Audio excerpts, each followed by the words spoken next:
امریکہ نے عالمی عدالت کی اسرائیل کے جنگی جرائم پر تفتیش کی مخالفت کر دی۔ واشنگٹن۔ امریکہ کی نائب صدر کملا ہیرس نے عالمی فوجداری عدالت کی جانب سے اسرائیل کے خلاف فلسطین میں جنگی جرائم کی تفتیش کی مخالفت کر دی۔ کراچی کرپشن کیس میں فرانس کے سابق وزیر دفاع کو سزا۔ فرانسیسی عدالت نے کراچی افیئر کے نام سے مبینہ بدعنوانی کیس میں سابق وزیر دفاع کو 2 سال قید اور 1 لاکھ جرمانہ عائد کر دیا۔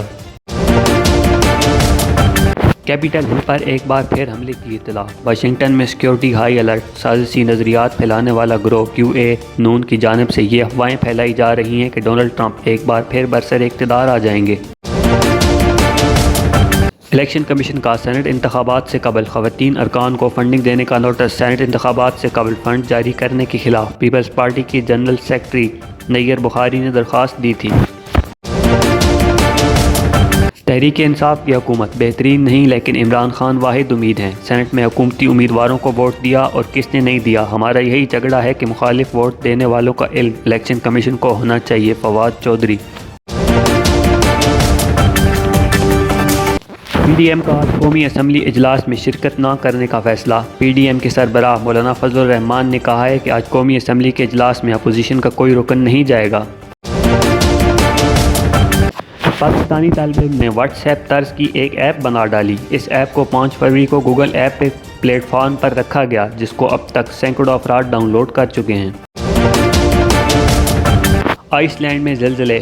8 روز میں آئس لینڈ میں اب تک 17,000 سے زائد زلزلے ریکارڈ ہو چکے ہیں۔ ان میں سب سے زیادہ شدت کا زلزلہ 5.6 ریکارڈ کیا گیا۔